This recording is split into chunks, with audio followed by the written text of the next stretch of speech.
ဒီနေ့ကျွန်တော်ဖြဲကြီးပွဲကထွက်ရတဲ့အကြောင်းရင်းကိုသိချင်နေတဲ့သူတွေအတွက်နော်သိချင်နေတဲ့သူတွေအတွက်ကျွန်တော်ရှင်းလင်းပေးမှာဖြစ်ပါတယ်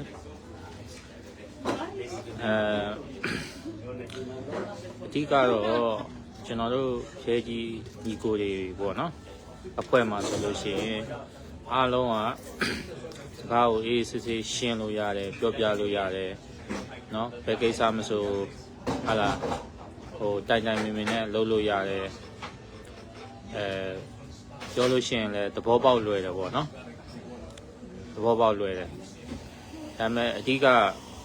ဒီဖြဲကြီးအဖွဲ့ကိုနော်နာမည်ပြတ်အောင်မျိုးလုပ်နေတယ်ပေါ့နော်ဒီမင်းစော်ဟိန်းပေါ့မင်းစော်ဟိန်းဟာသူဟာကျွန်တော်ရဲ့နော်ဟိုဘယ်လိုပြောရမလဲဒီလူဝင်ဆက်မှုပေါ့နော်လူဝင်ဆက်မှုကျွန်တော်ရဲ့ဒီရိုးသားပြောမှုတွေကိုသူဟာအမြဲတမ်းပေါ့နော်သူကျင့်တဲ့အားရမှုမရှိဘူးနဲ့တူပါတယ်နော်အဲ့တော့ကျွန်တော်ကလူတယောက်ကိုကြည်တာနဲ့ကျွန်တော်တို့တွေကနော်အပွေးမြင်အပင်သိတယ်ပေါ့နော်ဒါကြောင့်လဲကျွန်တော်ကကြောင်ဆိုလို့ရှိရင်စကားကိုရှေ့မပြောတော့ဘူးပေါ့နော်ရှေ့မပြောတတ်ဘူးနော်ကျွန်တော်ဒီဖြဲကြီးအဖွဲ့ဖြစ်လာဖို့နော်ဒီဖြဲကြီးအဖွဲ့နာမည်ကြီးလာဖို့အတွက်ပေါ့နော်ကျွန်တော်နဲ့အတူဟာလာပါဝင်ခဲ့တဲ့သူတွေရောဖြဲကြီးရဲ့ဟို supporter တွေရောပေါ့နော်အကုန်လုံးအဆင်ပြေနဲ့နားထောင်လို့ရအောင်เนาะအားလုံးကျွန်တော်ဆိုရင် like တွေအများကြီးထွင်းခဲ့ပေးတယ်ပေါ့เนาะ like တွေအများကြီးထွင်းခဲ့ပေးတယ်အချိန်တိုင်းလို့ like တက်ပေးတယ်เนาะဒီဖဲကြီးအဖွဲ့မှာလာရောက် join ပြီးတော့အားလုံးเนาะဖဲကြီး supporter တွေရောအားလုံးဟိုဟာတွေရောเนาะကျွန်တော်တို့တွေအများကြီးပဲဖြစ်ခဲ့တယ်ပေါ့မင်္ဂလာပါဟုတ်ကဲ့ပါเนาะဒီကနေ့ကျွန်တော်ဖဲကြီးညီကိုတွေ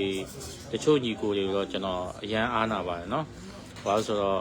တချို့ညီကိုတွေဟိုအမတန်မှလူကြီးလူကောင်းဆန်တဲ့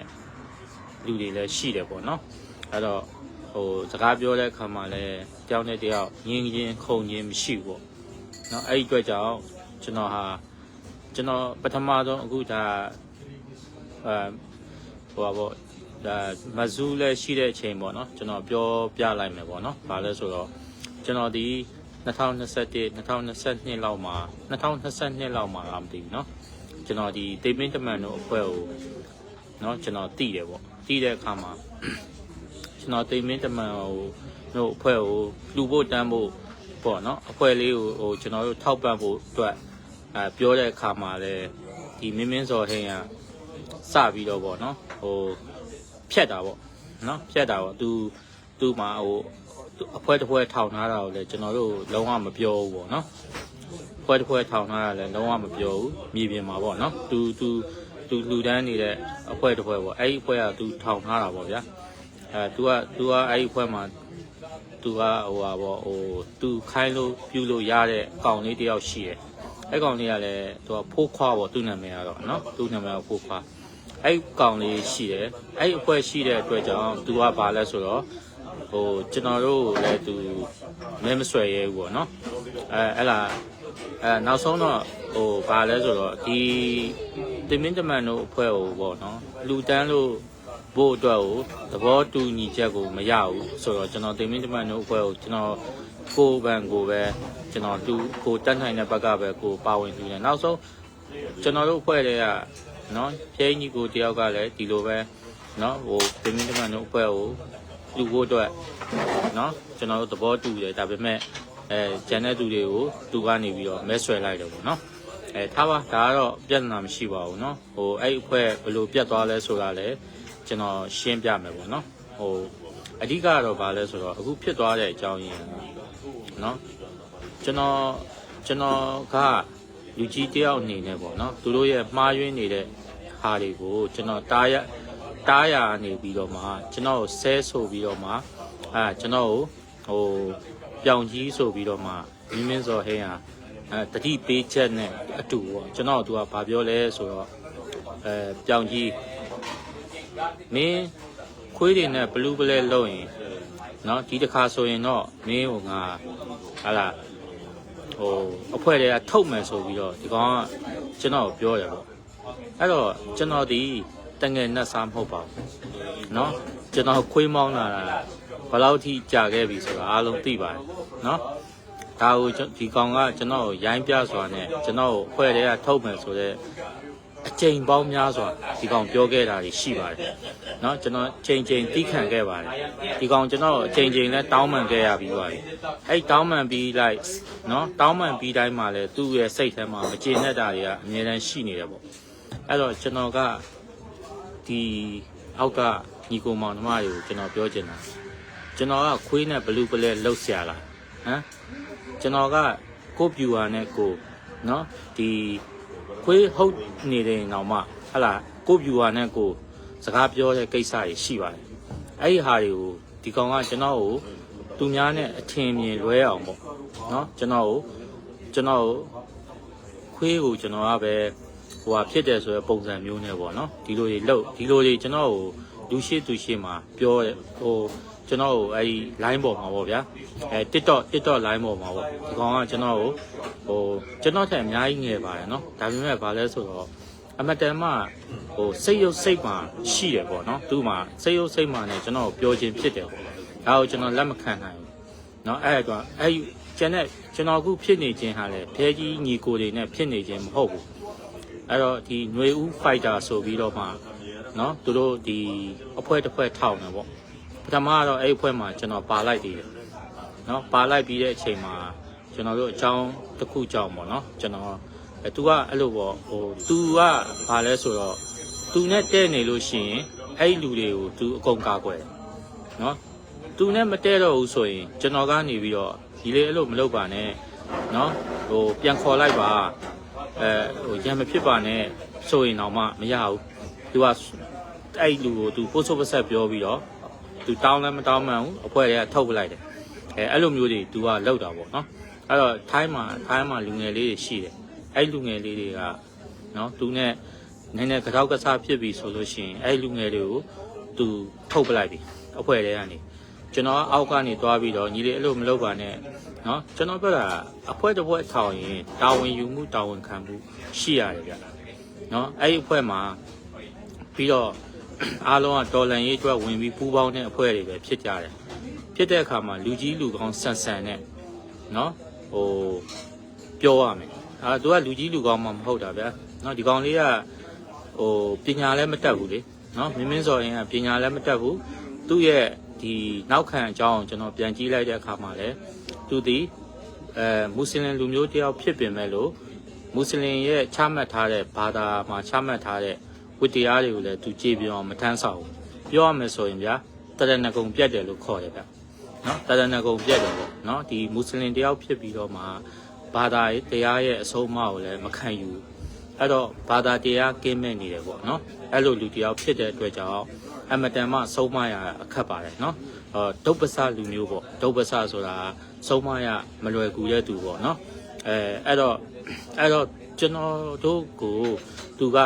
ဘလောက်ပြောကိုယ့်အကိုတွေပြောရင်နားထောင်ပါတယ်လို့ဒိုင်းပေါ်မှာသာပြောခဲ့တာဒါပေမဲ့လက်တွေ့ကျွန်တော်ဆုံးမတဲ့အခါကြားလို့ရှိရင်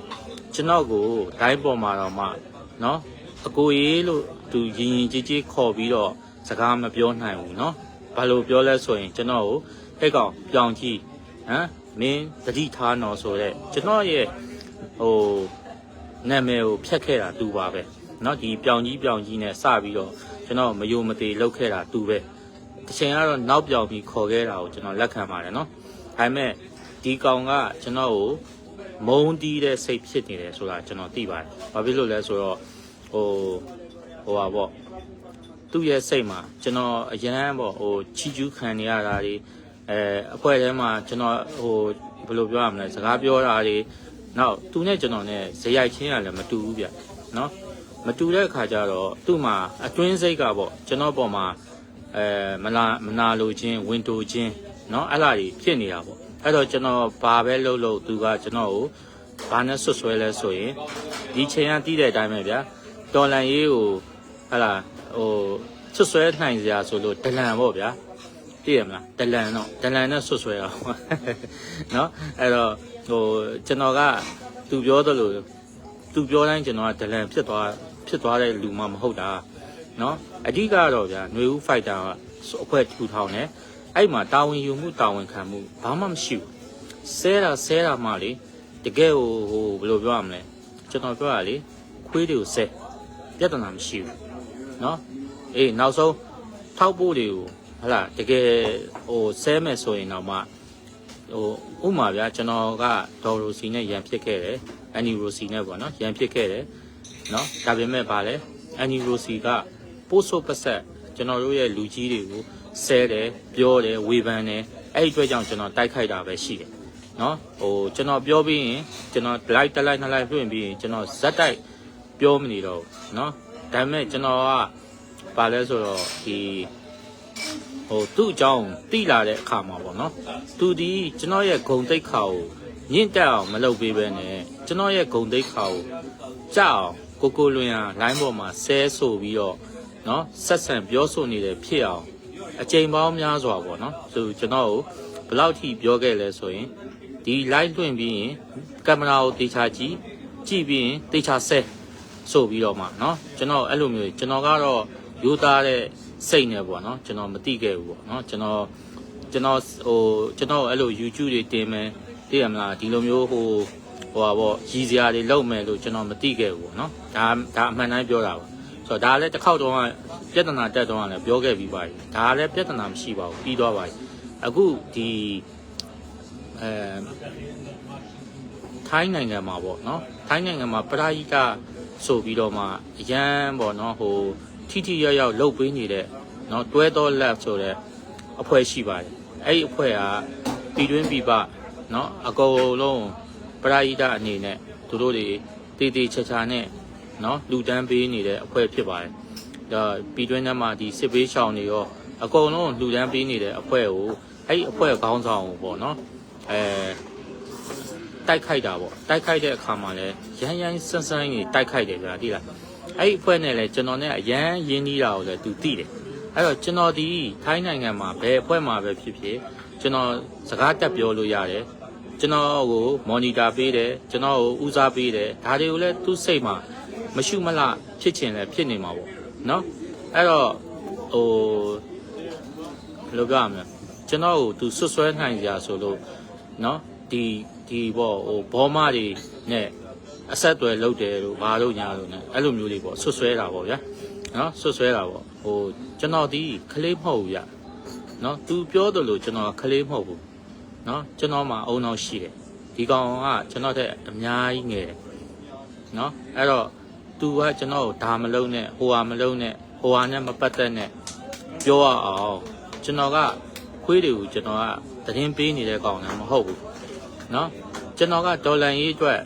နော်စီယုံနိုင်အောင်စီယုံတယ်ဘာဖြစ်လို့လဲကျွန်တော်တို့ကဒီအချိန်မှာ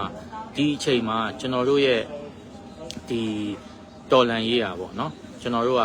သတင်းတွေရဖို့လိုတယ်နော်ဟိုသူ့လူကိုယ့်ရဲ့ဒီ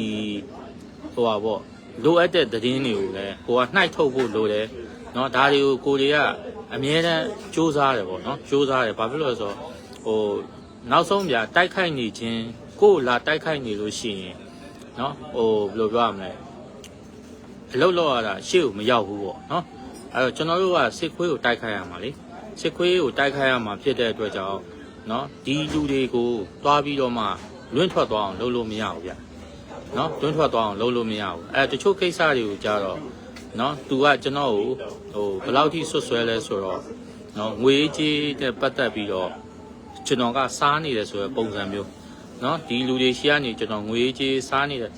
ပုံစံမျိုးနဲ့ပါဒီကောင်ကမဟုတ်မမှန်ဒါတော့သူလုံနေကြအကွက်တွေပါပဲလေနော်ဒီမင်းစော်ရင်လုံနေကြအကွက်တွေပဲနော်ဘာဖြစ်လို့လဲဆိုတော့ဒီငွေကြေးကိစ္စနဲ့ပတ်သက်ပြီးတော့သူကကျွန်တော်ဘာပြောမင်းနဲ့330ပြည့်အောင်မင်းလှူဘူးလားတဲ့ကျွန်တော်အဲ့လိုမေးတယ်ဗျာသိလားအဲ့တော့ကျွန်တော်ကမှတ်ရကျွန်တော်3နှစ်တာကာလလုံးမှာနော်ကျွန်တော်လှူနေတဲ့အလှူတွေကိုလိုက်ပိတ်ပင်တာသူပဲနော်လိုက်ပိတ်ပင်တာသူပဲကျွန်တော်ဟိုဘာလဲဆိုတော့ ကျွန်တော်ဒီဟိုမှာဗျာ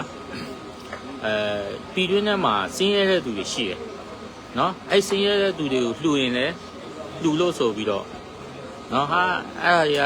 ကလိုက်လှူမနေနဲ့နောက်ဆုံးဗျာဟိုအဲ့လိုပေါ့ဟိုအဖွဲ့တွေလှူမယ်ဆိုရင်လည်းသူ့အဖွဲ့ပဲသူလှူသေးခြင်းတယ်အဲ့လိုမျိုးနဲ့ပုံစံမျိုးတွေဖြစ်ပြီးတော့ကျွန်တော်ရဲ့ဒီ3နှစ်တာကာလမှာသူကျွန်တော်ကိုဟိုဟာကိုလှူခဲ့တာတခါမှမရှိဘူးကျွန်တော်ပြောလို့လုပ်ခဲ့တာတခါမှမရှိဘူးကျွန်တော်တခါမှ30 30သူလှူလာလဲကျွန်တော်မတွေ့ဘူးเนาะမတွေ့ဘူးအဲ့ဒီဟိုဟာပါလဲဟို CDN ဘိုးကြီးတယောက်ကိုခေါ်တော့ကလည်းအဲ့တော်တဲ့ကိုအရောက်ခေါ်တဲ့ဟာကို15သိန်းလားမသိကြားတယ်လို့ပြောတယ်နော်အဲ့ဒါလည်းကျွန်တော်မယုံလို့ကျွန်တော်တပြားမှမထည့်ဘူးဘာလို့ဆို15သိန်းကြားစရာအကြောင်းမရှိဘူးနော်ခေါ်တာ15သိန်း30ကြားစရာအကြောင်းမရှိဘူးအေးဒါပေမဲ့ဘာဖြစ်သူကြားတယ်ဆိုလည်းကြားတယ်ပေါ့ကျွန်တော်လည်းစိုက်ရတာမဟုတ်တော့ကျွန်တော်လည်းဘာမှမပြောတော့အဲ့ပြဿနာနဲ့ပတ်သက်ပြီးနော်ဟိုတကယ်လို့ဒါ15သိန်း30တကယ်ဒါပေးရမယ်ဆိုလို့ရှိရင်တော့ကျွန်တော်လည်းဝိုင်းဆိုင်မှာပေါ့နော်ဒါပေမဲ့အဲ့ CDN ဘိုးကြီးတုန်းကလည်းကျွန်တော်ကသူထည့်ပေးလိုက်တဲ့အဖွဲ့ကသူ့ရဲ့အဖွဲ့ဖြစ်နေတယ်နော်ဒီဖိုးခွားလို့အဖွဲ့ဖြစ်နေအဲ့မှာလဲကျွန်တော်က CDN ဘိုးကြီးကိုအမြဲတမ်းဆုံးမတယ်ဘိုးကြီးတေချာအဲ့အဖွဲ့လေးကိုတေချာလုပ်ပေးပါနော်တေချာကိုအဲ့ကျွန်တော် line ပေါ်မှာလဲကျွန်တော်တင်ပြီးတော့စကားတွေပြောခဲ့တယ်သူ့အဖွဲ့လေးကိုတိုးတက်အောင်ကျွန်တော်စူးစမ်းပေးတယ်နော်အဲ့မှာအဲ့ဒီအကြောင်းအောင်လဲကျွန်တော်လိုက်လွှင့်ပြီးတော့တေချာကျွန်တော်ရှင်းမှရတော့မယ်ဘာဖြစ်လို့လဲဆိုတော့နော်သူကကျွန်တော်ကိုအဲ့သူနဲ့နော်ပါတနာလို့ဖြစ်နေတဲ့ကောင်မလေးတယောက်ရှိတယ်အခုသူနဲ့လဲဟိုလိုဒီလိုနဲ့သူများတွေကသတင်းလွှင့်တာပေါ့နော်ကျွန်တော်မှတက်သေးတော့မရှိတော့ကျွန်တော်မပြောတော့အဲ့သူနဲ့အဲ့လိုပေါ့ဟိုထိုင်းနိုင်ငံမှာသွားအိတ်တယ်လို့ပါတော့မင်းစော်ကြီးနဲ့သွားအိတ်တယ်လို့သူများတွေကတပုတ်လေးလွှင့်ပြောကြပါဗျာတပုတ်လေးလွှင့်မယ်ပြောလိုက်မယ်ဟုတ်မဟုတ်တော့ကျွန်တော်မသိလို့ပေါ့နော်အဲ့လိုမျိုးဖြစ်တဲ့ပါတနာဆိုတဲ့ကောင်မလေးပေါ့နော်ဒီကောင်မလေးကလည်းအခုຫນွေဦးဖိုက်တာမှာသူ့ရဲ့ဒီမြေပြင်မှာပေါ့သူကမြေပြင်ကနေလာတာလို့ပြောတယ်မြေပြင်ကအဖွဲ့တော်များများနဲ့သူနဲ့တိတော့သူကနေပြီးတော့မြေပြင်ကအဖွဲ့တွေကိုချိတ်ဆက်ပြီးတော့ຫນွေဦးဖိုက်တာအဖွဲ့ဆိုထူထောင်ပြီးတော့အဲ့ရမန်ပါကြေးရတာကိုအဲ့မြေပြင်ကိုလှူပေးတယ်ဆိုတော့အဲ့ဒါကောင်းတဲ့အလုပ်ဖြစ်တယ်ဒါပေမဲ့ဘာလဲဆိုတော့သူတို့အဖွဲ့ကိုပဲလာခြင်းအောင်ဆိုပြီးတော့မှဘာလုပ်လဲဆိုတော့တခြားအဖွဲ့တွေကိုတိုက်ခိုက်တယ်တခြားအဖွဲ့တွေကိုထိုင်းနိုင်ငံမှာရှိတဲ့အဖွဲ့တွေကိုတိုက်ခိုက်တယ်နော်တကယ်လိန်နေတဲ့အဖွဲ့ကိုတိုက်ခိုက်ရင်ကျွန်တော်ဘာမှပြောစရာအကြောင်းမရှိဘူးနော်ဒါပေမဲ့ဘာလဲဆိုတော့ဟိုသူတို့မတိကြမရေရပဲနဲ့လိုက်တိုက်ခိုက်နေတဲ့အဖွဲ့တွေကတကယ်တော့သူတို့ပြောသလိုတွေမဟုတ်တာတွေလည်းပါတယ်နော်အဲ့တော့သူကလုံးတုပ်ဆဲတာမှဗျာပိုးစုပ်ပဆက်နော်ဆဲတယ်အဲ့ကောင်လေးတယောက်နာမည်ကသူ့နာမည် Ever Smile နဲ့ဆိုပြီးတော့နာမည်ပေးထားတယ် TikTok မှာအဲ့ကောင်ကဆိုရင်နော်ဘယ် like ဘယ်တက်လိုက်တိုင်းမှာအသက်ကုန်ဆဲတော့ကျွန်တော်တို့အခုဒီကောင်ဆဲတဲ့အမှုကြောင့်ကျွန်တော်တို့ဖျဲကြီးအဖွဲ့တွေပါဆဲခံနော်ကျွန်တော်တို့ဖျဲကြီးနာမည်ပါကင်တော့ပြီးဆဲခံအဲ့ကြောင့်ကျွန်တော်အဲ့ကောင်လေးကိုဟန့်တားတယ်မင်းကြီးလေးမင်းအဲ့လိုမလုပ်နဲ့မင်းအခုဆဲခြင်းလို့ရှိရင်ဘိုင်နေတက်ပြီးတော့ဆဲနော်ကျွန်တော်ဟာဒီဖဲကြီးအဖွဲ့ကမဟုတ်ဘူးဆိုတာကိုလည်းမင်းပြောဖို့လိုတယ်အကုန်လုံးကတိထားတာဗျာကျွန်တော်တို့နဲ့ပေါင်းရင်ဖဲကြီးအဖွဲ့ပဲထင်တယ်နော်ထင်တဲ့ခါကျတော့တစ်ဖက်ကရန်သူကတိုက်ခိုက်ပြီဆိုရင်ကျွန်တော်တို့ဖဲကြီးဆိုတဲ့နာမည်ကိုသုံးပြီးတော့တိုက်ခိုက်တယ်နော်တိုက်ခိုက်တဲ့အခါကျတော့နော်ကျွန်တော်တို့ဟိုဘယ်လိုပြောမလဲကျွန်တော်အနေနဲ့ပေါ့နော်ကျွန်တော်ကဖဲကြီးအဖွဲ့ကိုထိတိုင်းမှာနော်ကျွန်တော်ဘယ်သူမှတက်မဖိုက်ဘူးကျွန်တော်တက်ဖိုက်တယ်နော်ကျွန်တော်တက်ဖိုက်တယ်နောက်ခါကျတော့ဒီကိုရင်းနိုင်တက်ဖိုက်တယ်နော်အတားပဲနော်ကျန်တဲ့လူတွေလည်းရရင်ရတဲ့နည်းနဲ့တက်ဖိုက်ပြင်မဲ့မင်းစော်ဟင်းကိုဆိုရင်ဘယ်သူမှလက်မခံဘူးဘယ်ဖွဲ့ရမှသူ့ကိုလက်မခံဘူးနော်ဘာလို့ဆိုသူ့ရဲ့ဆဲဆိုရိုင်းဆိုင်မှုကျန်းတဲ့အတွက်ကြောင့်မင်းစော်ဟင်းကိုဘယ်ဖွဲ့မှလက်မခံဘူးနော်ပြီးတော့လည်းသူဒီဘာသာရေးကိုမလိုက်စားတဲ့အတွက်ကြောင့်သူ့ကိုမွတ်စလင်ဘာသာတယောက်အနေနဲ့ဘယ်သူမှသူ့ကိုမလေးစားဘူးဘာဖြစ်လို့လဲသူဒီဘာသာရေးကိုလည်းမလိုက်စားဘူးအရက်ဆိုလည်းတောက်လိုက်တာပဲနော်ဟိုအခုအိမ်တော်ရေးကိစ္စပါနော်မိမရေဆိုလည်းသူရှုပ်လိုက်တာပဲအဲ့လိုမျိုးတွေနဲ့ကျွန်တော်ကအဲ့လိုမျိုးကိုကျွန်တော်တို့လက်မခံဘူးနော်ဒါပေမဲ့ထားလိုက်ကျွန်တော်တော်လန်ရေးနဲ့လူမှုရေးကိုကျွန်တော်ခွဲကြလှုပ်ထားတယ်ဒါသူ့ကိစ္စကျွန်တော်ကိစ္စမဟုတ်ဘူးနော်ဒါပေမဲ့ကျွန်တော်ပြောချင်တာကျွန်တော်အခုမတဲလို့ပြောနေတာမဟုတ်ဘူးကျွန်တော်မတဲလို့ဖော်နေတာမဟုတ်ဘူးကျွန်တော်ဒီ ကျွန်တော်တီးတဲ့လူတွေကျွန်တော်တီးထားတဲ့ရုပ်တွေကျွန်တော်တစ်ခါမှ line ပေါ်မှာချပြခြင်းလည်းမရှိသလိုဘယ်သူ့မှလည်းရောင်းမစားဘူးနော်မှန်တော့တစ္ဆာကျွန်တော်ဆိုလို့ရတယ်ဘယ်သူ့မှရောင်းမစားဘူးအဲ့မှာကျွန်တော်ကိုနှင်းမောင်လည်းကျွန်တော်အရန်လေးစားရတဲ့ကိုနှင်းမောင်လည်းကျွန်တော်အရင်တော့ဆိုရင်ကျွန်တော်တို့ live ပေါ်မှာတက်ပြောတဲ့ကိုနှင်းမောင်ဆိုတာရှိတယ်ကိုနှင်းမောင်လည်းဟိုအမျိုးဆဲတတ်အောင်နော်တင်ပေးလိုက်တယ်တင်ပေးလိုက်တော့ကိုနှင်းမောင်ကလည်းတစ်ချိန်လုံးဆဲတယ်ဒီအရက်မူးတိုင်းလည်းဆဲတယ်အရက်တွေပါတောက်တယ်ဗျာ line ပေါ်တော့တက်ပြီးတော့နော်ဆဲတာဆိုအဲ့တော့ကျွန်တော်ကကိုနှင်းမောင်လည်းတားခဲ့တယ်အကိုအဲ့လိုမလုပ်ပါနဲ့နော်ကျွန်တော်ကအကိုကိုကျွန်တော်ပခုံးပေါ်တင်ထားတာပါနော်အကိုအဲ့လိုမျိုးကြီးလှုပ်ပြီးတော့ဟိုဖြစ်တာကျွန်တော်စိတ်မကောင်းဘူးအကိုအဲ့လိုမလုပ်နဲ့ဆိုတော့အဲ့မှာမင်းစော်ရင်ကအဲ့တုန်းကလည်းကျွန်တော်ထဖဲတယ်မင်းအားတဲ့နော်ကျွန်တော်မင်းနေငါရင်နဲ့ပြောတယ်နော်မင်းအားတဲ့ဒီခွေးတွေရှိကဘာစားထားလို့မင်းကဘာဒီလာတက်ပြောနေရလဲဟဲ့အောင်နဲ့ဆိုပြီးကျွန်တော်အဲ့လိုတက်ပြောတယ်ဗျာဘယ်လောက်မှရိုင်းလဲဆိုနော်ကျွန်တော်မင်းနဲ့ငါနဲ့နော်ဟိုဘက်ကဒီထိုင်းမှာရှိနေတဲ့သူတွေရောခွေးတွေရောနော်ကျွန်တော်မင်းနဲ့ငါနဲ့တော်ရုံနဲ့မပြောဘူးဘယ်သူမှအကုန်လုံးကကျွန်တော်ကိုကြီးကိုလွင်ကျွန်တော်ခေါ်တာအကုန်လုံးကကျွန်တော်အဲ့လိုမျိုးသူတို့ထက်ကြီးမှန်းသိလို့ကျွန်တော်အဲ့ကြောင့်အသက်ကိုအမြဲတမ်းထည့်ပြောတယ်ကျွန်တော်48နှစ်ရှိပြီဘာလို့ဆိုကျွန်တော်တို့ရဲ့ဗုဒ္ဓဘာသာမှာဗျာအေး तू ကဗုဒ္ဓဘာသာလည်းမဟုတ်ဒါဗုဒ္ဓဘာသာမဟုတ်တိုင်းရိုင်းတာမဟုတ်ဘူးနော်ကျန်တဲ့ဘာသာတွေကဘာသာလိုက်စားတဲ့သူတွေကမရိုင်းဘူးဗျတိတယ်10မိနစ်10စက္ကန့်မှကြီးတဲ့သူတွေကိုဘယ်လိုဆက်ဆံရမလဲဆိုတာတိတယ်နော်ဟိုကျွန်တော်တို့ဗျာခွေးမို့လို့မခံကျင်လို့သာပြောနေတာမင်းအောင်လိုက်ဒီဟိုပါပေါ့နော်ဟိုဟာဖြစ်လို့သာကျွန်တော်တို့ဆဲနေတာဒါပေမဲ့ကျွန်တော်တို့ယင်ထဲမှာမကောင်းမှန်းလူတိုင်းသိတယ်ဟုတ်တယ်မလားကျွန်တော်တို့ယင်ထဲမှာအကုန်သိတယ်အဲ့တော့ကျွန်တော်တို့ကဗာလဲဟိုကျွန်တော်တို့ယင်ထဲမှာဟာယူကိုကျွန်တော်တို့တွေအဲ့ဒါဒီ UK မှာဆိုရင်လဲဟိုမဆဲဘဲနဲ့ကျွန်တော်တို့ strike လုပ်ဖို့အတွက်တွေသူတို့တွေပြောခဲ့တာရှိတယ်ဟုတ်တယ်မလားကျွန်တော်တို့ဆဲခြင်းကကောင်းခြင်းမဟုတ်ဘူးเนาะကျွန်တော်တို့တော်ပြီလေတော်ကျွန်တော်3နှစ်တာ4နှစ်လုံးကျွန်တော်တို့ဆဲလာခဲ့ပြီးသွားပြီတော်ပြီပေါ့เนาะဘာဖြစ်လို့ရိုင်းတော့မှာအဲ့တော့ကျွန်တော်ကကိုနှင်းမောင်လဲအကိုကြီးဒီလိုပဲဆိုပြီးတော့တက်ပြောတယ်ပြောတဲ့အခါမှာကိုနှင်းမောင်ကလည်းသူ့အားကိုနဲ့เนาะနောက်ဆုံးဖျဲကြီးအဖွဲ့ထဲပါဝင်လာပြီးတော့မှ तू ကဆွဲထည့်လိုက်တာเนาะကျွန်တော်သိတယ် तू ဆွဲထည့်လိုက်တာเนาะဆွဲထည့်လိုက်တဲ့အခါမှာကျွန်တော်ကိုနှင်းမောင်ပို့ပြီးတော့ကျွန်တော်အထင်သေးသွားတယ်ပညာတတ်တယောက်ဗျာနော်ပညာတတ်တယောက်ကဒီကောင်ဆွဲစားတာကိုခံလိုက်ရတယ်ဆိုပြီးတော့ကျွန်တော်တို့ကိုဝင်းရံပြီးတော့တက်ခဲ့တဲ့သူတွေကကျွန်တော်ကိုဗျာဘယ်လိုပြောရမလဲပြန်စော်တာပေါ့ဗျာရှင်းပြောရရင်ကိုမွေးတဲ့မြောက်တွေကကိုပြန်6တဲ့ဆိုတဲ့သဘောပေါ့ဗျာရှင်းပြောရရင်သိရမှာကတော့နော်ဟိုဒီစကားသုံးလို့ကိုနှင်းမောင်ကြီးကိုကျွန်တော်ရည်ရွယ်ပြီးပြောတာမဟုတ်ဘူးကိုနှင်းမောင်ကသဘောပေါက်တယ်ဒါပေမဲ့ကျွန်တော်တို့ညှိလို့မရတော့ဖြစ်သွားတယ်ဒီကောင်ကြောင့်မင်းစော်ရင်ကြောင့်နော်ပညာတတ်ပါပျောက်ဟိုဒုက္ခရောက်သွားတယ်အခုကျွန်တော်ပြောတယ်ကိုနှင်းမောင်တော်တော့အဲ့ဒီအမေရိကဆူရှာဆိုတဲ့ကောင်လေးတွေနဲ့ပြဿနာတက်တယ်မတန်ဘူးလေဗျာဟုတ်တယ်မလားဟိုကကလေးလူငယ်တွေနဲ့ပြဿနာတက်လူငယ်တွေလာတောင်းမှန်တယ်တော်ပြီဗောလူငယ်တွေကအကုန်လုံးကသူ့ကိုတောင်းမှန်တယ်ကိုကြီးကိုနှင်းမောင်ကိုကြီးကိုလာတောင်းမှန်ကိုကြီးကိုလင်းလာတောင်းမှန်နော်မင်းစော်ဟင်းလာတောင်းမှန်တယ်တော်ပြီဗောဒါမဲ့ဘာလဲဆိုတော့ဒီကောင်ကဘာလဲဆိုတော့အခုဒီမှာဟိုဟာရဲဘောဟိုကျွန်တော်တို့ကိုဟိုဟာတွေးလိုက်လို့တင်းဦးကိုဆိုလဲအဲ့ကောင်ကောင်းစော်ကားထားတာရှိတယ်နော်ကျွန်တော်တို့ကဘာလဲဆိုတော့ဟိုဝင်ပြီးတော့စောကြီးရဗျာဖျဲကြီးပွဲဆိုတာတကယ်ဆိုရင်စောကြီးတဲ့နာမည်တော်မရှိတော့ဘူးကျွန်တော်ပြန်ရက်တည်ပေးတယ်နော်ပြန်ရက်တည်ပေးတယ်လုတ်ပေးတယ်အကုန်လုံးအဲ့လာအခုဒီကနေ့ဒီကောင်ကနော်ကျွန်တော်လည်းဘယ်သူနာမည်မှမဖော်ဘဲနဲ့ဒီကောင်တွေကဒိုင်းပေါ်မှာဟလာဟိုဖျောင်းပြောင်ကြည့်မင်းဖော်ကြည့်ဟမ်မင်းကိုမြေလှန်ပြစ်မယ်လို့ဘာဖြစ်တယ်ညာဖြစ်ကျွန်တော်ချင်းချောက်တယ်ကျွန်တော်ကမင်းအောင်နိုင်တော့မကြောက်လို့နော်ကျွန်တော်ကပြောနေတဲ့ကောင်ဗျနော်ဒီကောင်ကြီးစောက်ခွက်မပြရဲပဲနဲ့လိုင်းပေါ်တက်ပြီးတော့တော်လန်ရေးမှာဗျာမြေပြင်ကအသက်အန္တရာယ်များနေတဲ့ရဲဘော်တွေတောင်မှမျက်နှာပြပြီးတော့မြေပြင်ကနေတက်လာရဲတယ်နော်ဒီကောင်နေတကောင်မှမျက်နှာမပြဘဲနဲ့စောက်ဖို့ဒီစကားမျိုးကျွန်တော်မျက်နှာပြဖို့ပြောတာမဟုတ်ဘူးနော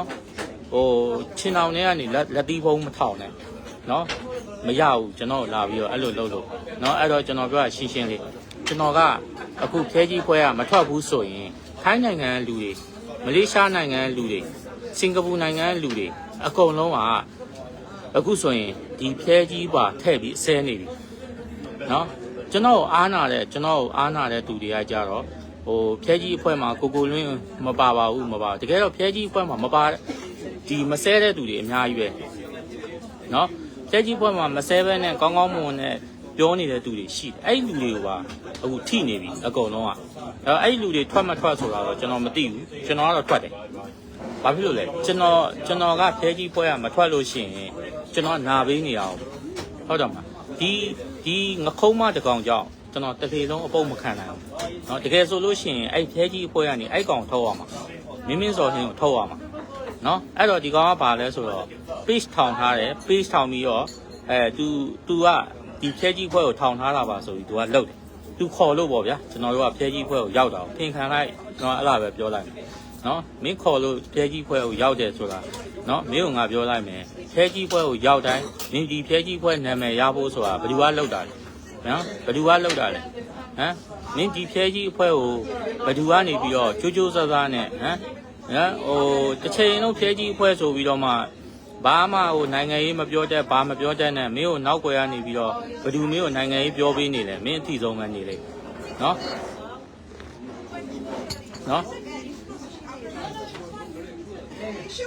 မင်္ဂလာပါနော်အဲ့တော့ကျွန်တော်ဒီလောက်နဲ့ပဲကျွန်တော်ရက်မယ်ကျွန်တော်မြေပြင်မှာဒီရဲဘော်တွေသူထောင်ထားတဲ့အဖွဲကရဲဘော်တွေဘယ်လိုဖြစ်သွားလဲဆိုတာတွေကိုဆက်ရန်လာမယ်เนาะဒီညကျွန်တော်လှုပ်ဆင်းရမယ်အဲ့တော့ဆက်ရန်လာမယ်အဲ့လားလေးကိုကျွန်တော်နောက်ထပ်ထပ်ပြီးတော့ live သွင်းမယ်เนาะအဲ့တော့ကျွန်တော် view မဆိုင်ဘူးဒီကောင်နေမင်းစော်ဟိန်းဒီအခုသူဒီဖျဲကြီးအဖွဲနာမည်ကိုပြတ်အောင်လဲသူပဲလှုပ်တာ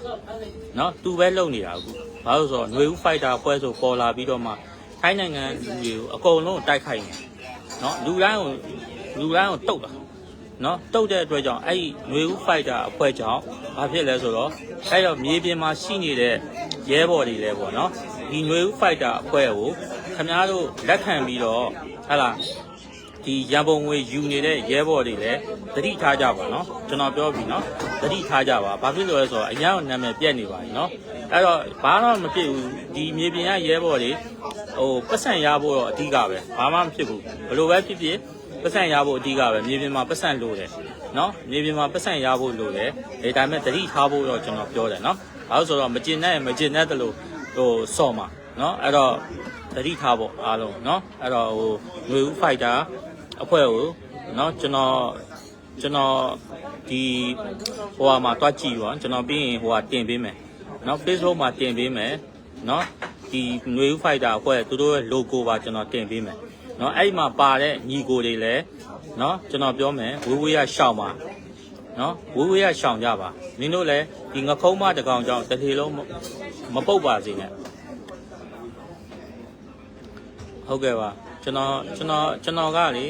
အမျိုးမျိုးတီးခံခဲ့ပြီးသွားပြီဘာလို့ဆိုတော့ကျွန်တော်ကဘာလဲဆိုတော့တစ်ချိန်လုံးကျွန်တော်တို့အခုကျွန်တော်ဆုံးမကြည့်တယ်ပေါ့ဗျာတက်ပြီးတော့ညီလေးအဲ့လိုမပြောကြပါနဲ့မလုပ်ကြပါနဲ့မဆဲကြပါနဲ့ဟိုကိုအချင်းလို့ပြောတာတော့မှကိုလွင်ကအဲ့ဟို Review Fighter မှာပါနေတဲ့เนาะဒီ drama queen ဆိုတဲ့ကောင်မလေးကလည်းသူကျွန်တော်ရိုင်းဆိုင်တော့မပြောပါဘူးเนาะမပြောဘူးဒါပေမဲ့သူကိုယ်တိုင်ကလည်းဘာဖြစ်လဲဆိုတော့မင်းစော်ဟင်းကိုသူ push လုပ်နေတဲ့ပုံစံမှာရှိတယ်เนาะအဲ့တော့မင်းစော်ဟင်းဒီအိမ်အောင်တယ်ဖြစ်တယ်ဒါပေမဲ့အဲ့ကောင်မလေးနဲ့လည်းဘာညာကြီးကျွန်တော်တို့အခုသတင်းတွေကြားနေတယ်ဒါလူမှုရေးကိစ္စဖြစ်တဲ့အတွက်သူများသာဆွတ်ဆွဲနေတာမင်းစော်ဟင်းရဲ့အကျင့်စရိုက်ကိုကျွန်တော်တို့လာပြောပြတဲ့သူတွေကရှိတယ်ဒါပေမဲ့ကျွန်တော်ရဲ့ opinion ပေါ့เนาะကျွန်တော်ရဲ့ဒီဟိုအုံးပေါ့တယောက်တည်းအနေနဲ့เนาะဟိုကျွန်တော်တော့မသိဘူးကျွန်တော်မှတတ်သိမရှိဘူးเนาะအဲ့တော့ကျွန်တော်ကမဆွတ်ဆွဲဘူးเนาะမင်္ဂလာပါခင်ဗျာအဲ့တော့ဒီနေ့ကတော့ဒီလောက်ပဲကျွန်တော်ပြောမယ်เนาะကျေးဇူးလည်းတင်တယ်လာနာထောင်ပေးတဲ့သူတွေအဲ့မှာဒီပေါ့เนาะကျွန်တော်ကိုပေါ့ဒီဆွတ်ဆွဲတဲ့เนาะဒီခွေးတွေနဲ့တဲ့မှာဘလူးပဲလဲလုတ်တယ်လို့ဘာလို့ညာလို့ဆိုတော့เนาะကျွန်တော်ကအုံနောက်မရှိတဲ့သူမဟုတ်ဘူးကြာเนาะအုံနောက်မဲနေတဲ့သူမဟုတ်ဘူးသူပြောတိုင်းလဲကျွန်တော်ကဖြစ်သွားတာလည်းမဟုတ်ဘူးအဲ့တော့ကျွန်တော် view လည်းမဆိုင်ဘူးအဲ့တော့ယုံတဲ့သူတွေကတော့ယုံကြမယုံတဲ့သူတွေကမယုံနဲ့เนาะပြီးတော့ကျွန်တော်တို့ခဲကြီးညီကိုတွေကိုလည်းကျွန်တော်ပြောချင်တာက ကိုယ့်ဘန်ကိုကြည့်ရှောင်ကြတော့ဘာလို့ဆိုတော့အစဲခံရတော့မှာခင်ဗျားတို့လည်းနော်အကိုတို့လည်းဆဲခံရတော့မှာနော်ညီတို့လည်းဆဲခံရတော့မှာအဲ့တော့ကျွန်တော်ကအစဲမခံနိုင်ဘူးကိုသမင်းကိုစားနေရဗျနော်ကိုသမင်းကိုစားနေတာအဲ့တော့ကိုပတ်စံနဲ့ကိုလှူနေတာနော်ဘယ်သူမှအစဲမခံနိုင်ဘူးအဲ့တော့ငခုံးမတစ်ကောင်ကြောင့်တစ်လေလုံးအပုတ်ခံမလားအဲ့ငခုံးမကိုရှင်းမလားဒါပဲရှိတယ်နော်အဲ့ငခုံးမကိုတွန့်ပလိုက်မလားဒါပဲရှိတယ်အဲ့တော့ဖျဲကြီးညီကိုလည်းစဉ်းစားကြပါကိုယ့်ဘန်ကိုနော်ဒါပါပဲရေးတော့ပုံအောင်ရမယ်နော်